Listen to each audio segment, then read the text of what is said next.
Bonjour à toutes et à tous et bienvenue dans cette nouvelle conversation avec l'un de nos éditeurs. Je suis Léa Russel de l'équipe marketing d'OptiDigital et aujourd'hui j'ai le plaisir d'être avec quelqu'un qui joue un rôle essentiel dans le paysage des médiathèques en France. Philippe, merci beaucoup d'être avec nous, c'est un plaisir de te retrouver. Salut Léa, merci de me donner l'occasion de dire du bien de Petit Digital. Plaisir. Pour celles et ceux qui nous regardent, donc Philippe est le directeur général de Clubic, l'un des médias technologiques les plus emblématiques en France, suivi chaque mois par plusieurs millions de lecteurs et qui a récemment rejoint le groupe Ebra aux côtés de Humanoid. Et si nous sommes particulièrement heureux d'avoir Philippe avec nous aujourd'hui, c'est aussi parce que Clubic fait partie de nos partenaires historiques. Notre collaboration a démarré en 2018 au tout début de Petit Digital. Alors Philippe, entrons directement dans le vif du sujet. En revenant à 2018, quels étaient les principaux défis que Clubic rencontrait en matière de publicité digitale avant de s'appuyer sur la plateforme d'Opti Digital? Euh, alors en 2018, déjà ça fait 8 ans et le domaine de la tech a bien changé. La programmatique s'est bien démocratisée. Quand on a racheté Clubic à M6 Web, on a continué pendant quelques mois à travailler un peu à l'ancienne, comme on pourrait dire aujourd'hui, à travailler avec un modèle qui était le modèle standard de l'époque, qui considérait à confier tout son inventaire à une régie, quel que soit le mode de diffusion, gré à gré, programmatique. Et la régie gérait l'ensemble de la chaîne de valeur, la brique techno, la commercialisation et le trafficking.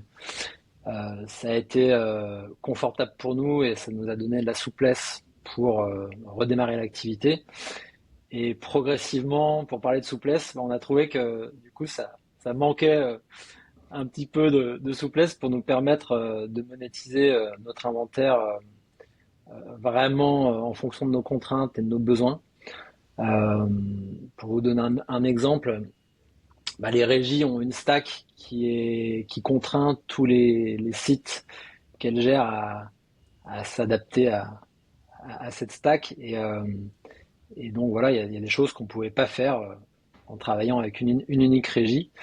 Et puis il y a un deuxième exemple un peu proche de ça, c'est qu'en travaillant avec une régie, on était contraint d'utiliser leur compte ad manager, leur compte ADEX. Et donc on avait assez peu de transparence sur ce qui se passait en termes de gestion de notre inventaire. Et donc à partir de 2019, on a commencé à entendre des nouvelles techno, nouvelles solutions qui arrivaient des US et qui montraient que des éditeurs pouvaient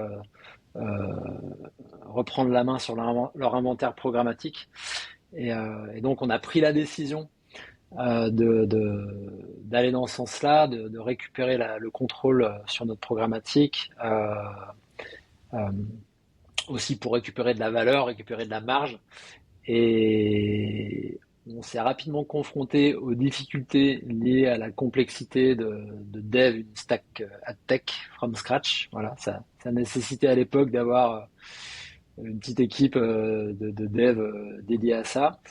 Et c'est là qu'on a rencontré Opti Digital, qui avait démarré quelques mois plus tôt et qu'on a pu construire. Voilà, c'est ce partenariat qui dure maintenant depuis 8 ans. Et si je devais résumer les défis de l'époque, en une phrase, je dirais que ce qu'on a voulu faire, c'est reprendre le contrôle sans dégrader l'expérience lecteur et en faisant progresser nos revenus. Merci beaucoup pour ce contexte. Et justement, pour passer de cette vision à la pratique, comment est-ce que le partenariat avec OptiDigital a contribué à relever les défis de Clubic et à faire évoluer votre stratégie publicitaire? Hum, Bon, comme je le disais, Opti Digital, ça nous a donc permis de reprendre la main sur la programmatique. Je pense que ça nous a aidé aussi à améliorer la qualité d'exécution, euh, puisqu'on n'avait pas une expertise très forte en interne, parce qu'une expertise avait été déléguée à notre régie. Et donc, les premiers temps, on a quand même bénéficié d'un accompagnement stratégique dans la fameuse phase d'onboarding. On a pu prendre du temps avec l'équipe de l'époque pour structurer notre inventaire intelligemment pour bien découper le site, les rubriques, les pages, les zones. Et pour moi, qui continue à piloter ça des années après, c'est quand même un indispensable pour permettre justement d'identifier rapidement les problèmes s'il y a des problèmes à corriger, d'identifier rapidement les opportunités s'il y a des opportunités à saisir.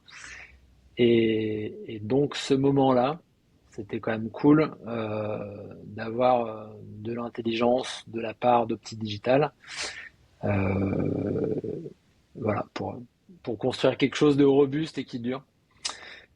Et je dirais en complément de ça, sur cette partie qui est liée à l'analytics, on est vraiment super content du dashboard qui est fourni par Opti Digital à ses éditeurs.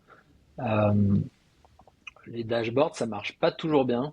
Et celui-là a toujours très bien fonctionné. Il donne un bon niveau de granularité, quels que soient les KPI ou les vues ou la durée, la plage qu'on veut analyser. C'est vraiment redoutable et c'est super important au quotidien. Voilà. Si je peux ajouter un point aussi, c'est sur la partie technique. Donc voilà, c'est une stack qui a, je trouve, bien évolué. Pas une stack vieillissante. Tous les outils qui sont fournis aux éditeurs. Il y a eu énormément de nouvelles fonctionnalités qui sont venues se greffer progressivement pour toujours dans l'optique d'améliorer le rendement de l'inventaire des éditeurs.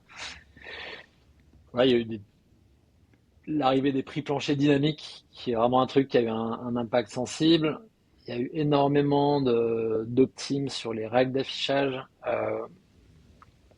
qui cumulés permettent d'améliorer l'inventaire. Donc, le lazy load, voilà, qui existe un peu partout, mais qui est bien réglé. Le refresh, le sticky, les insertions automatiques, tout ça cumulé, ça fait que nos revenus continuent de progresser encore aujourd'hui.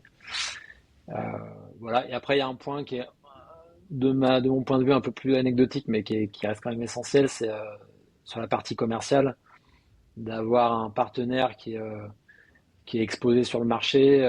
Ça permet aussi d'avoir beaucoup de SSP qui sont régulièrement testés euh, et qu'on continue, enfin, qui soient maintenus ou pas dans les enchères.